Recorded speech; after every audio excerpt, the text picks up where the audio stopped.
Welcome to the Embodiment Podcast. This show is for you if you see the body as more than a brain taxi. It's for people interested in coming home to the body as a holistic aspect of who we are and how we live. Episodes contain practical tips, exercises you can take away, and interviews with embodiment specialists from around the world. I'm your host, Mark Walsh. So on the show today, Harish Wallis, also known as Christopher Wallis, he is a tantric scholar, well-renowned in the yoga world. Actually, I've been looking at his book for a couple of years. A lot of it's well over my head, but what I do understand is deep. So this man has some real learning in this field and a very deep background. So it's a genuine honor to have you on, actually, Christopher. So welcome. Thank you, Mark. Nice to be here. So how did you get interested in the body? It was a gradual process because as a teenager, I was initiated into a Indian or Hindu tradition of meditation that involved a lot of seated practices, you know, meditation and chanting mantras and so on, and not a lot of somatic awareness, although, you know, there was peripherally, there was physical yoga around in that scene, but not particularly emphasized. But what I really became interested in, you know, as I started studying tantric yoga, that came a bit later. So, you know, around 2001, I started studying Tantra, classical Tantra, and Tantric yoga full-time. And I started to realize, you know, that a lot of the meditation techniques that are taught today and in the 20th century are very transcendentalist in character, where people are trying to transcend their suffering, transcend their ego, and sort of get up and out of the body into some transcendent realm of higher consciousness, which is certainly possible and feels very good in a way. But when you come back down into the body, as you must do when you then are going to go about your day, you don't necessarily, it fosters a dichotomy, you see, where it's like, oh, I can access these transcendent realms, but when I'm in the body interacting with people, I'm still the same old schmuck or jerk or whatever I was, you know. And so I started getting more and more interested in those tantric teachings that focus on integration and embodiment. And within the realm of Tantra, this subdivision is called Kaula, Kaula. Kaula refers to those lineages that were interested in embodiment and working with the body and not interested in transcendentalist experience at all unless it could be integrated into the body. So that got me more involved in sort of somatic meditations.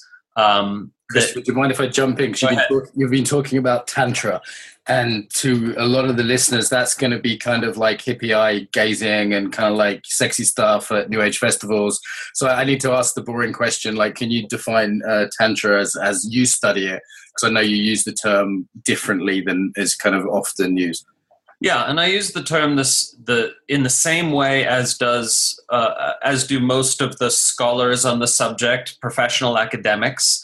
And indeed, most of the best scholars of Tantra are Europeans in the European Academy. And so I'm using the term in that way, which is to refer to a spiritual movement that flourished in South Asia, the whole South Asian subcontinent, from around the year 600 to around the year 1300.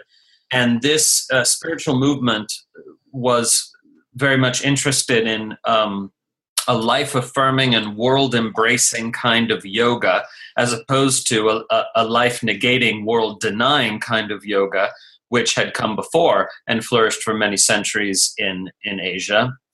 So the key thing here, though, is that the modern misunderstanding is pretty thorough, because if you look at classical Tantra, it's almost entirely an individual practice, meaning to say there are a handful of tantric practices that involve working with someone else, and there is such thing as a sexual yoga in original Tantra, but it's fairly peripheral, fairly marginal. The vast majority of the practices are practices done by an individual in solitude, you know. So it's very much like any form of yoga, it's mostly an individual path. In terms of the practices, it's also a social reality in the sense that Tantra encourages the integration of the teachings and practices into one's life, into one's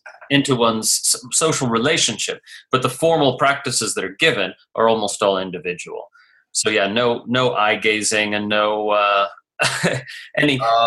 Chris, I'm disappointed. I thought there was going to be some sexy time today. I thought you'd have long hair and be looking me deep in the eye and, asking me if I wanted to rub down. So, we're just going to have to do some, instead, hear the real deal by the sounds of things. So yeah, if it's not this kind of sexual neo-tantra, what's an example of a classical tantra practice? Well, there's a wide range of practices in the tradition, and so a lot of them have to do with what we call energy in English, for lack of a better word. But energy includes things that everybody agree exist. Like everybody agrees that there are emotions and there are thoughts and they have energy, right? And the emotions and thoughts are intertwined. But there's also subtle forms of bodily energy that we experience. And, just a simple piece of evidence for that is that when people experience intense emotions like falling in love or like heartbreak, they actually experience a palpable sensation, a somatic sensation, like, here in the heart region, even though there's nothing wrong with their physical heart. Nothing would be revealed if they went and did a, electrocardiogram or whatever. But people feel emotional energy in very somatic ways that science still hasn't fully understood. And I'm sure science will understand it because I think it is an understandable thing. We just don't know yet. So when we work with the energy of the body in tantric practices, we're bringing attention to certain areas of the body where we feel powerful experiences. And we use phrases in English all the time that allude to this. We have a gut instinct. We talk about a gut instinct, right? And we talk about these various kinds of experiences. So I'll give you an example of a simple practice that anyone can do. And it either, like most tantric practices, it either clicks or it doesn't. If it clicks, you feel, wow, something's happening. It should be palpable. This is not like just entertaining your imagination, right? But if it doesn't click, you won't feel that palpable effect, and then you should try a different practice, because in Tantra it said there's so many practices so that you'll find one that works for you. Yeah. It's pretty broad, right? It's pretty broad. Yeah. There's concentration practices, mindfulness practices, meditation practices, energy work, energy body practices, and so on and so forth. So here's one important thing that Tantra teaches, and this is sort of almost a postmodern idea that we hear in postmodern philosophy, that most people don't have access to the body. They only have access to their body image. And so they need to actually relinquish or burn away this false sense of self, this contracted sense of self, or this body image that they have, right? So there's one meditation, for example, where you literally imagine a white hot flame starting at the tips of your toes and rising up through your body from the inside and incinerating your entire body. But what you're actually imagining is that it's burning away your body image, your limited sense of self, your socially constructed sense of self, built up of all the things people have said about you, including body image. And you burn all that away, and then you imagine there's nothing left but a layer of ash, which represents the subtle impressions of those thoughts and beliefs. And then you imagine the ash being blown away by a powerful wind, and there's nothing but pure transparency left where there was a body. And then you reinstantiate your body in stages as this kind of divine body of light, where you've got chakras and channels and different kind of structures, which are really just about imagining this divine light body. And then you imagine your divine light body births a physical body, and that's the body that you have, and so you're reconfiguring. I mean, it's an imaginative exercise where you reconfigure your sense of self repeatedly until you start to truly let go of those conditioned ideas about yourself. And it's about empowerment, that the practitioner of Tantra is supposed to experience that they are a manifestation of the very power that gives rise to the whole universe. And so there's a lot of exercises like this that are meant to be empowering to the practitioner. So that's one example. And then a completely different kind of practice is where, for example, you go and sit on the earth and you feel that the energy of the earth, as it were, and then you imagine that you are siphoning up that earth energy up into your low belly, and you're siphoning it up on the inhale. And then you amass this kind of grounded energy in your hips and your pelvis, in your low belly. And it's a powerful practice for when you're feeling scattered and all over the place, and then you can work with that energy in various ways, moving it through the body. So I'm just sketching out in a very and I know it's a huge topic, and there's I've heard other interviews with you and read your book where you talk about mantras and the different visualizations and all sorts of practices, physical, imaginative, all sorts. You're a practitioner as well as a scholar, right? So you see yourself as you're someone that actually practices this work as well as you've studied this at Oxford and really studied it in depth academically, but you've studied it subjectively too, right? Right. Yeah. And for many years before, I was an academic as well as during. Yeah. And I want to come back to this transcendence versus what would be the kind of other pole of that. Immanence or embodiment. Yeah, because this polarity still exists, or this two ways of looking at things still exists very much, kind of maybe not in such pure forms, in all the spiritual practices we see, whether it be the yogi kind of wearing white and not drinking a can of Coke because it's impure, and seeing themselves as higher than. I definitely see that transcendent in the yoga world or the martial arts world too. Definitely see that there. And then this other approach, which is kind of life, kind of in life. So can you say a little bit more about how you see those trends very briefly? Because I know you can do this in depth, the historical route, but more importantly to me is how they show up now, those two trends. Yeah, I think it's hugely important because how people conceptualize the goal of their practice has a huge impact on their practice and the way their practice affects other people.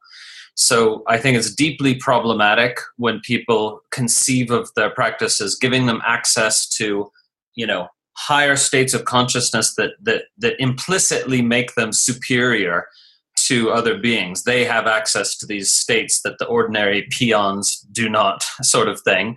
I think that's the opposite of spirituality in a way.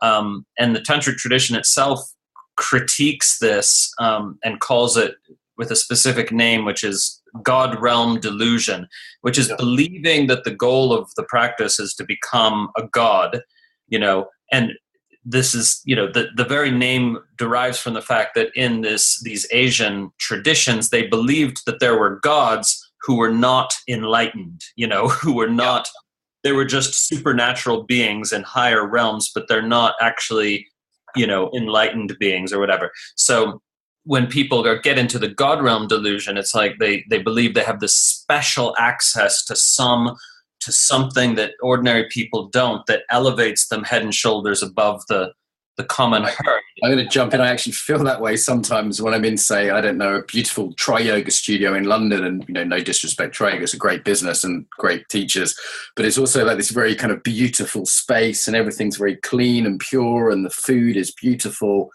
And then I kind of step out in the street and I'm in Camden and there's people offering me drugs and it's pretty different. It's a little bit of a god realm, some of these yoga studios or festivals I've been to where everyone's, it's kind of up and out rather than like, I want to grab them and be like, fucking tell me about your actual life, man.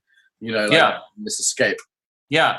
And in fact, people can live in a kind of mind constructed world of their own specialness, because often they do that not by thinking of it individually, but as in terms of a small group, my tribe, my people, the saved people. We're the special ones. We're the ones who know what's really going on or whatever. And in that way, they do what's called spiritual bypassing, where they avoid the difficult work, they avoid the shadow work, and that ends up, not working very well. Because like if you're in that kind of delusion, and then when somebody has a problem with you, you can't accept that. You have to be like, oh, you're upset by something I did. That's totally your problem. And they can't take responsibility for their impact on other people if they have to maintain this idea of their own specialness. So to turn it around, then it's like, I would say real spirituality is about coming all the way down to earth. Yeah.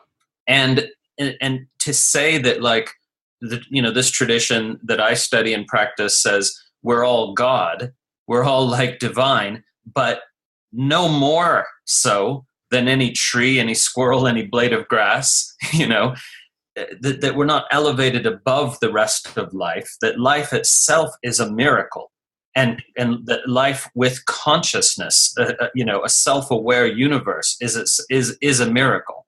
And so saying we're God is not the same thing as saying you're special in the sense of specialer than other people, Yeah. So as an embodied spirituality, as you see it, this immanent spirituality, this spirituality in daily life, in the whether it's parenting or work or, this including sex, but not, obsessing to that, the spirituality of being embodied in daily life.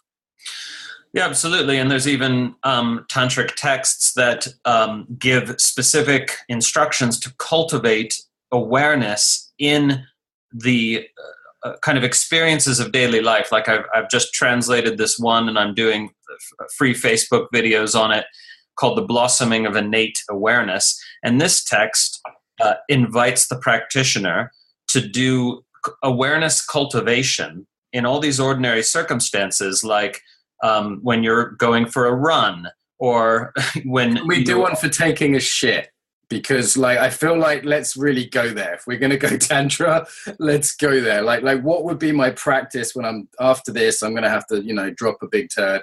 Like what would be my spiritual practice while doing that?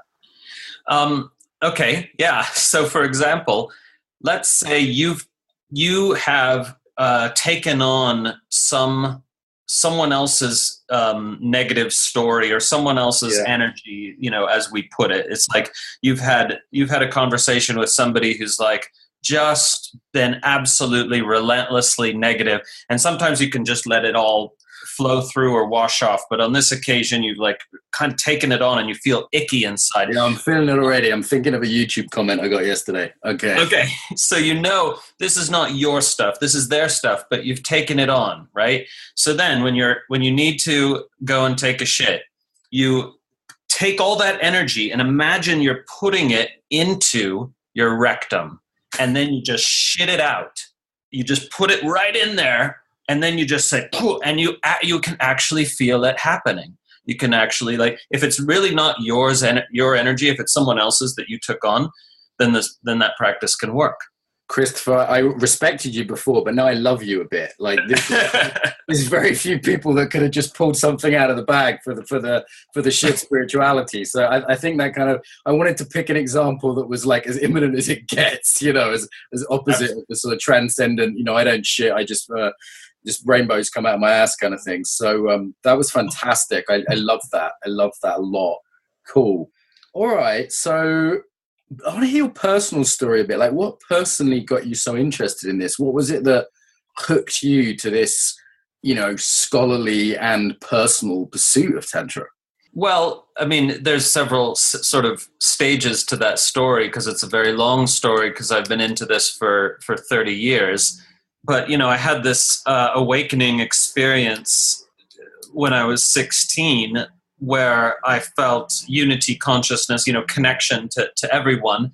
And I felt like this energy, this palpable energy. There's not something imagined, but very much felt palpably, connecting my heart to the hearts of everyone I could see. And what I was fascinated by in this experience and wouldn't have expected was that this energy was connecting me to just as much to the people I didn't like as to the people I did like. And this energy had the quality of something like, you might say, unconditional love. And I was fascinated that could be like something connecting me to all beings, whether I like them or not, you know. And I felt, I just felt this powerful love and this powerful opening, more than I even sort of imagined was possible. And so then I think that planted the seed in terms of, this feeling of, well, I'm connected to all beings, and I need to be involved in something that is somehow of service to other beings. And that's certainly how I ended up here, because everything I do, I do have intellectual interest, but basically everything I do in my work is stuff that I think might be of service to others, and that they, communicate back is of service to them. And in terms of like getting into Tantra specifically, well, it's just that starting from around the year 1999, 2000, I was just getting into studying it a little bit. And the more I studied, the more I felt, wow, this is it. This feels absolutely right. And I realized that in the places where Tantra didn't agree with the tradition that I had practiced as a younger person, that I always favored the tantric view, even though I was conditioned with the this particular Hindu tradition since I was quite young. I just instinctively gravitated towards this non-dual tantric view that is radically egalitarian, radically life affirming, and just rejects nothing. Of course, let me clarify, like any spiritual tradition, it identifies some behaviors as harmful, but it doesn't reject any aspect of our humanity. So it's a tradition that says you don't suck for being angry. You don't suck for being even bitter or hateful. It's how you channel that energy that can be either beneficial or harmful. And even emotions that we call negative. And in Tantra, there's no such thing as a negative emotion. But there's emotions we call negative because we're afraid of them, or we're uncomfortable feeling them, or we just don't like them. But this tradition asserts any given emotion could be channeled in a beneficial way, and almost any emotion could be channeled in a harmful way. So you don't need to demonize yourself for anything you think, anything you feel. Nothing is to be rejected. But if you want to contribute to well-being in the world, then you might want to act in certain ways and not in other ways, Yeah. So there's a real radical kind of self-acceptance and acceptance of self and others, I guess, in that, of going, okay, this is all part of it. I've always hated that term negative and positive emotions, because it takes part of my humanity and makes it not okay. Exactly. And I go, okay, well, I'm angry right now, and that's how I am. And maybe I don't want to kind of lash out or say something awful to my wife, but, I don't want to repress the anger and say I'm not angry. That's right how I am right now, Absolutely, yeah. Yeah. Okay, and you're a Sanskrit scholar as well, right? Like Sanskrit is kind of thrown around in most postural yoga classes like monkeys in zoos throw shit. But like ever since my friend Jim Tarren met you, like there's been like high-level Sanskrit scholarly shit thrown around in the Brighton Buddhist Center. And Jim's coming out with all this stuff that I've never heard a yoga teacher say. I think he's known you about 3 or 4 years now. And I've known him for 10. So in that time, I've seen this all of a sudden, this like badass Sanskrit's being thrown at us and stuff that I thought was just the whole nother level of it. So maybe you can say a little bit about the uses and misuses of Sanskrit in the yoga world. Mainly misuses in the modern yoga world. So, for example, the majority of physical postures in yoga today were created in the 20th century. What scholars have documented quite well now is that prior to 1900, there were about 90 physical yoga postures, 90 asanas, and now there's about 600. So that difference of 500 plus all came about during the 20th century. Yeah. So, and then Indian yoga teachers made up Sanskrit names for these postures. And so nowadays, like a postural yoga teacher will sort of often think herself or think himself better than the others because they can use the Sanskrit names for the postures. But many of these are arbitrary, made up recently, and even reflect a poor grasp of Sanskrit on the part of the Indian yoga teacher who made them up. So there's just, there's no special cachet or cred you get for using Sanskrit names for yoga postures. As far as I'm crude attempt to claim power, as far as I see it, when people it's like using I've seen anatomy used in the same way, or neuroscience used in the same way. It's essentially a sort of claim of power and specialness. It's really how it lands to me. And especially even knowing the tiny bit, like I know a little bit of Pali, which is obviously Sanskrit derived from Buddhist studies, being Theravadan. And it's like, even with that little bit of knowledge, I'm hearing things people are saying and that doesn't sound right. And then Jim Tarren, our mutual friend, is saying, okay, actually namaste is not the right thing to say. That is not what one person would say to a group. That's the wrong, case would it be? No, right. Namaste is a singular form. You can only use it grammatically for one person. Yeah. And there's a different form for plural address. So you have to say Navovaha, motherfuckers, instead of Namaste, motherfuckers, if it's more than one person, right? Like, and that's like literally every single yoga teacher in the world I know, except for Jim Tarren and his students and you, are getting that wrong on a daily basis. And that's just one example of something that's incredibly common in yoga, yet is just being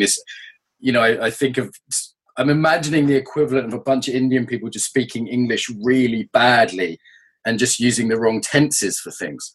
Yeah, and Sanskrit is a very interesting language, and mainly because if you learn it, you can read literature written over the space of more than 2 millennia, because the language scarcely changed for more than about 2.5 millennia, and that's not true for other languages. Because if you go back to try to read, just a normal English speaker, try to read something from 1200 and you can't understand. Or something, you've got no chance. It's really hard.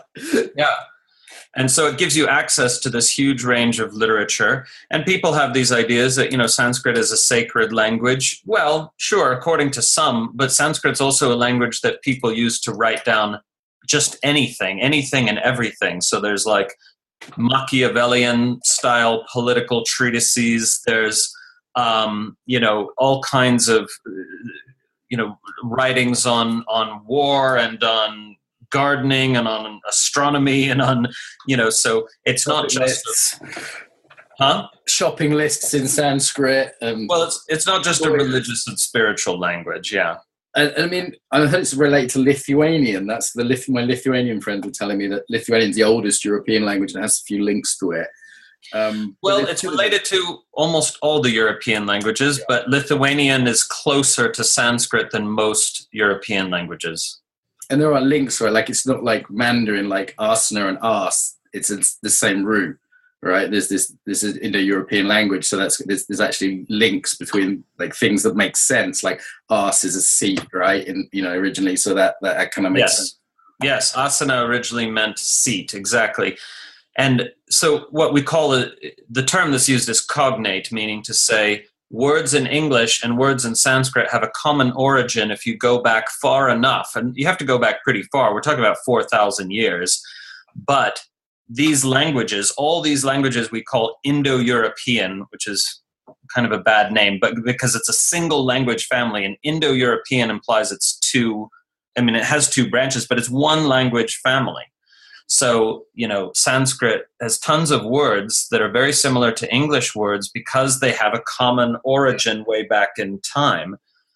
So like, for example, Sanskrit bandha, English bond, Sanskrit dwara, English door, Sanskrit shanka, English conch or conch, There's a long list.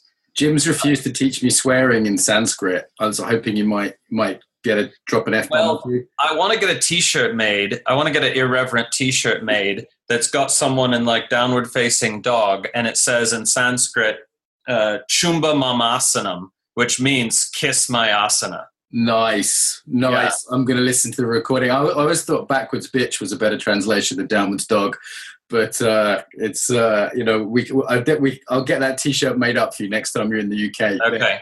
As I screwed up the timings today, that'll be my apology. I'll make that T-shirt for you. Okay. Sounds good. So most Sanskrit documents haven't been translated, though, have they? So, for example, Patanjali's Yoga Sutras, on every yoga teacher training in the UK is a standard text, but that was just kind of one of many, many books, documents on the subject of yoga, and somehow seems to have got very famous, where there was a whole load of others that are maybe just been translated and are obscure or just haven't been translated at all. Is that right?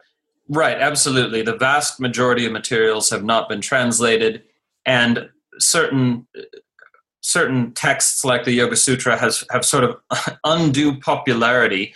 The reason I say that is because the Yoga Sutra, as a source book for the practice of yoga, was superseded a long time ago. About 800 years ago, it stopped being very central in Indian spiritual discourse, and other sources, mainly tantric yoga sources, superseded it and incorporated some of its teachings.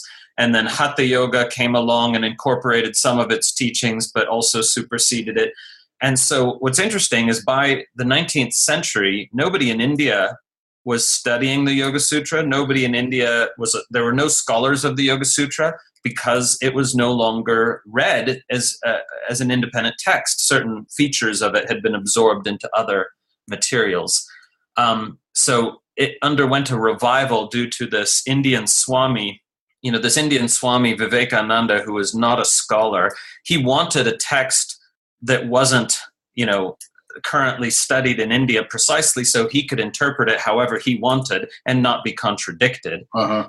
And so he became very well known in the West in the 1890s. And so it's a long story, but the Yoga Sutra underwent this revival in the West, which then caused the revival of its study in India, because India being a colony at that time. And so it's just bizarre that modern postural yogis take this as their main text, because this text is absolutely, without a doubt, clearly about transcendentalist meditation practice that you do in isolation from the rest of society, with the goal of leaving this world behind sort of as soon as possible. And then what it says about the body is repugnant, right? Like in terms of some of the verses on the body are really shocking. Well, it says the yogi should cultivate an attitude of disgust towards his own body and distaste for contact with others. Wow. So notice, by the way, but this is important, that sutra is usually not translated correctly in all the modern books on the subject, right? They'll just fudge the translation because it doesn't fit. And that's because people are instinctively embracing a tantric kind of attitude, a more life-affirming attitude, like the body is the temple of God. That's a tantric aphorism. But then they're saddled with this text, which is absolutely non-tantric and rejects the body and the world as something to be transcended as soon as possible. So this is part of my whole work, is to alert people to the fact, hey, the very philosophy that you are instinctively embracing is found explicitly in other texts, as opposed to trying to force this one to say what you want it to say. Christopher, you must be really pissing some people off, because I've come across really high levels of attachment to saying, this is the ancient yoga, the one true yoga. This is, this potentially is the sacred text of what we do. There's an unbroken lineage from him to my downwards dog. And here you come along with your facts and your accurate translations and your historical evidence, and kind of upset that. I mean, I can't imagine that makes you too popular in some circles. Well, I'm not interested in having those people as students, those ones who are so easily offended and who are so invested in a kind of fabricated discourse around authenticity. And the thing is, what I find is when someone's spiritual practice isn't really working that well for them, they need to validate it and justify it a lot more. And so the thing is, if you have to tell all these stories about why your practice is so authentic and so much more authentic than other people's, then I would say you got to take a hard look at yourself and your life and your practice, because if it's really working, if it's really flourishing, you don't need to validate it, legitimate it, justify it, or propagate false stories about it. It's like there's this practice that people call Kundalini Yoga, which is completely different from the Kundalini Yoga found in the Tantras. It's made up by a guy named Yogi Bhajan in the 20th century, in the 1960s and 70s. And the people who practice it believe, this is a good example of what you were saying, they absolutely believe and they propagate the idea that this practice goes all the way back at least to the Sikh gurus of the 1500s, if not thousands of years further, some of them claim. And this is patently false, and every single scholar in the world who studies the subject knows that it's false. This is a practice, made up in the 20th century with no pre-modern antecedent, really. So now here's the main point. If the practice is really working for you, then who cares? Yeah. And if it's not, you're going to be like so offended, because it's like it undermines your sense of like, oh, this must be working, even though it doesn't it doesn't feel like it's actually changing my life, but it's this ancient practice, so I'll just keep doing it. Yeah. So, there's kind of insecurity that rests upon anything other than reality, isn't there? And maybe it's naive, but I do believe that actually this is where I'm naive. Maybe I'm looking for the truth or, history and facts and real translation of things. That stuff always comes up on top. And it's like, I want to be dealing with the facts. I want to be dealing with as best a guess as I can make with the evidence that's out there as to the way things are in my inner world and historically and all the other pieces there. And I kind of innocently perhaps believe that stuff does win through in the end. So it's nice to see the yoga world kind of, Mark Singleton and kind of your scholarship and Matthew Remski kind of looking at things critically, and all the other people that are out there, Carol Horton looking at it from different angles now, historically, politically, in terms of injuries, actually going, okay, what's the reality here? Let enough of the fantasy. I feel like in a way this may be the decade where kind of yoga actually starts to get its feet on the ground. Yeah, hopefully, and because people are finally willing to, well, some of them are finally willing to think critically and to speak critically, because for a long time that was sort of disallowed in modern yoga, both in India and in the West, because people didn't get that to criticize your own tradition is to strengthen it. Yeah. If by criticize we mean not talking shit about, but rather constructive criticism, that can only strengthen your practice. It can only strengthen the transmission of what's truly valuable. You've got to be willing to question everything, and I study and teach what I do only because I've seen it effective. I've seen it highly effective in making people's lives better, and not just for the time they're in the class or in the program, as many forms of yoga can make, like that Kundalini Yoga, can make you feel good. Nice holiday and nice state buzz. Yeah. But I'm interested in practices that impact people's lives and trigger paradigm shifts, whether gradual or rapid, that are real and permanent, that the rest of their lives are better because of these practices. So I don't care how old they are or anything, they need to work. And, the tradition I'm immersed in it had its heyday about 1,000 years ago. And I think it works much better than many modern forms of yoga, but not because it's older. Kashmir Shaivism is that?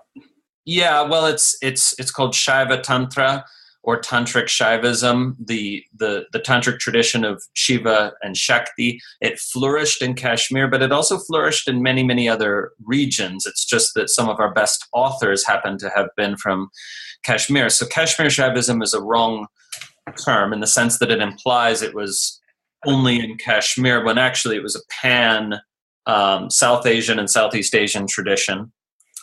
So, yeah. But it's, I'm not invested in like the antiquity of something, or else I would be teaching Vedic ritual that's 3,000 years old.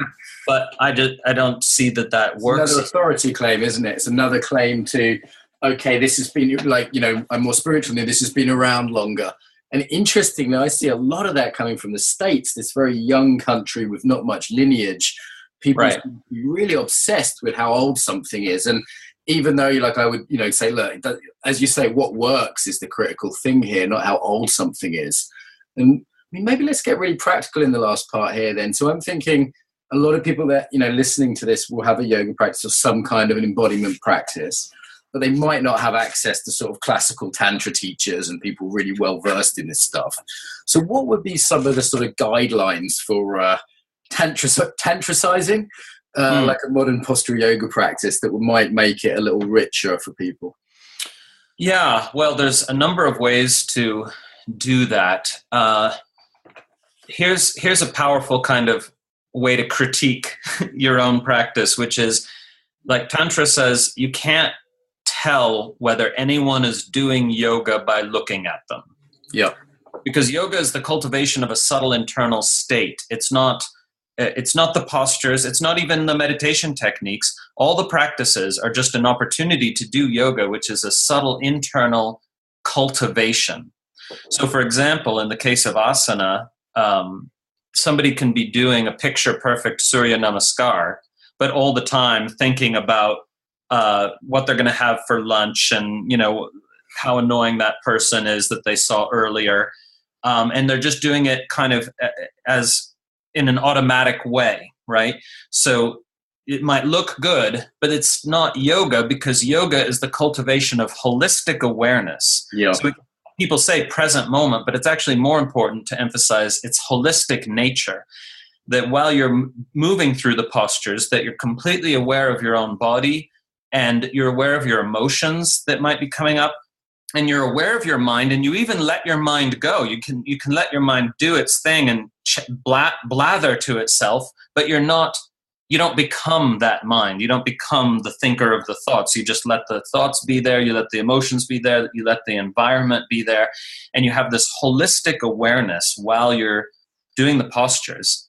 So one simple practice is that you're simultaneously aware of your total environment, including your own body, while you're doing the practices, including your emotions and everything. But you're also aware that there's a center point, right? That whether you're experiencing the center point is in the heart or in the low belly, that all the postures can be conceived of as having a kind of central point, and you're aware of the still point in the center of all the movement, and you're also aware of your total environment.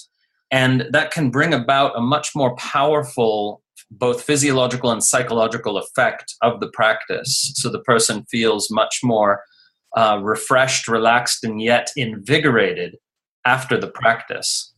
And if you know the postures well enough to let them unfold spontaneously, where you release the idea, I'm the one doing this. So you don't, just as you don't let yourself become the thinker of the thoughts, you don't let yourself think of yourself as the one doing it all. You're actually just allowing what naturally wants to happen.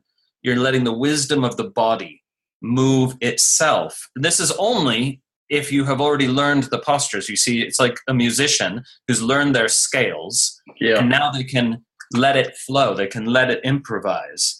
And that's why you've got to have a home practice as well as going to a class, because only in a home practice, usually, depending on the class, you can actually let your body reveal what it needs and what it wants and how it wants to move with this intuitive wisdom. As long as you know the postures and you're not too lazy, that'll work.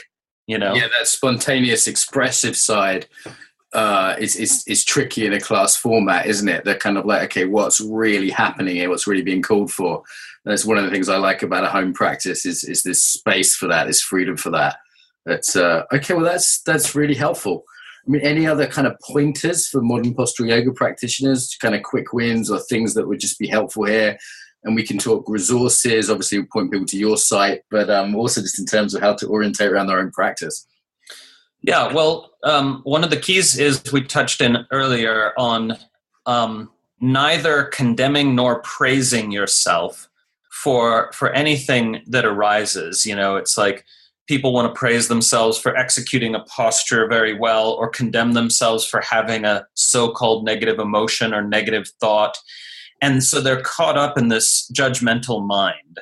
And so this is a key thing also in the practice is to learn how to be intimate with what is without needing to categorize it, evaluate it, put it in this or that box. And so, for example, you know, if you feel a stuckness in your body or an uncomfortable emotion, you just breathe into it, but you don't try to push it away, conquer it, or transcend it. Because when you're trying to transcend it, you're sending the message to yourself that it's not okay to be feeling that.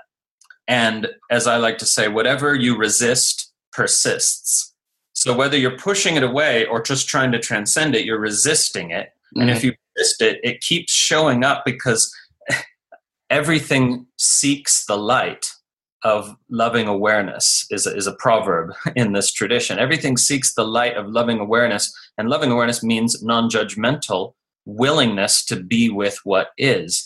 And when you have that willingness, that energy, emotion, memory, whatever it is, can then dissolve and release because it's finally been truly accepted. So part of the reason that physical yoga is psychologically powerful is it brings up emotions, but if the emotions get brought up and then just shoved back down again, you are not progressing, you know, and progress is an important and real thing. People say, oh, but there's no goal. Sure, if you want to say that, but there is progress. Yeah, it's nice. I mean, I think that idea of progress, as you say, that the Yoga Sutra wasn't the end of those studies. You know, it's kind of like presenting kind of medieval European science as cutting-edge quantum physics. You know, things have moved on.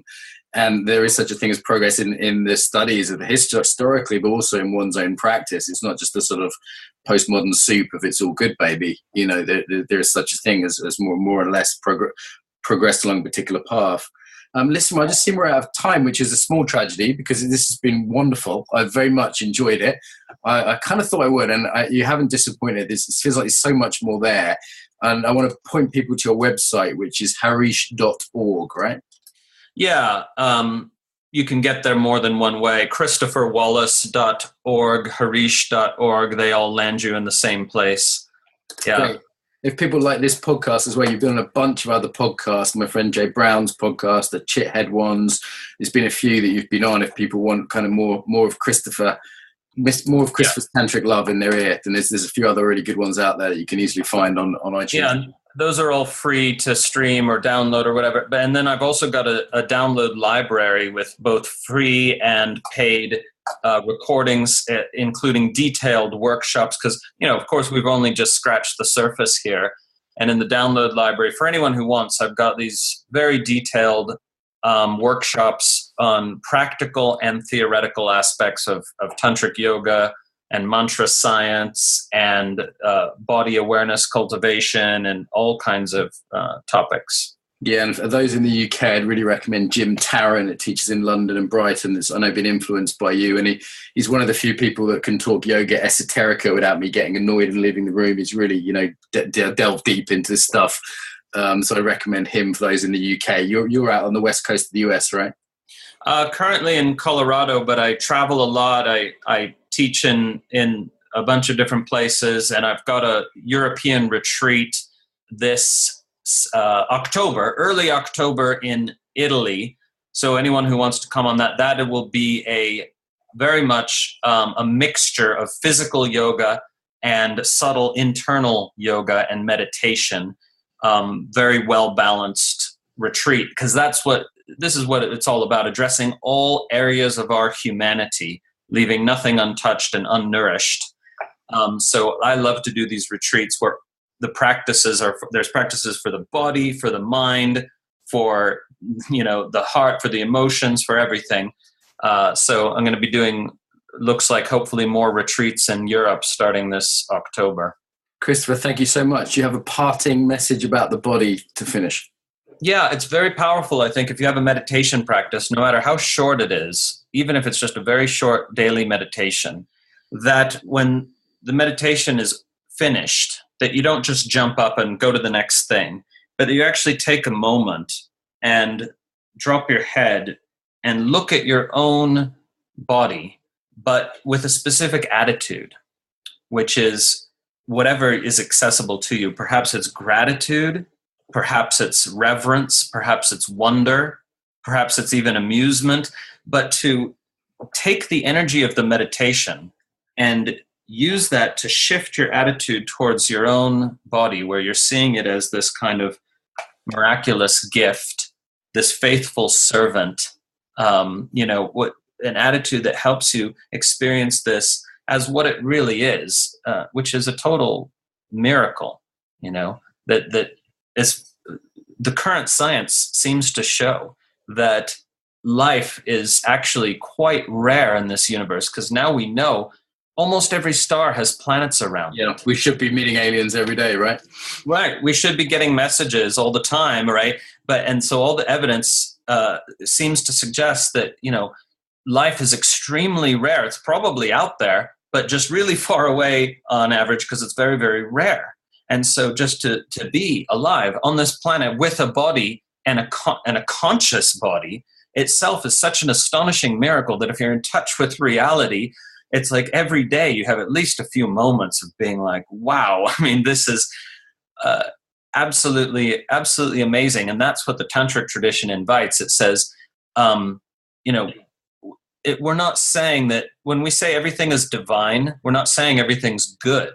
Yeah. What we're saying is you can experience beauty and awe and wonder in the whole range of human experiences. Some of them are painful and difficult and challenging, but the potential to experience the beauty of existence is there in painful experiences as well as joyful experiences.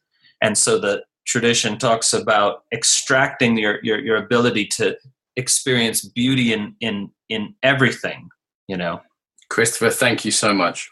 Yeah, thank you. If you enjoyed this episode, subscribe to get more. If you'd like to help us build the Embodied Tribe, leave a review on iTunes or share this on your social media. If you're interested in training globally, sign up to receive the newsletter at embodiedfacilitator.com. Until next time, welcome home to the body.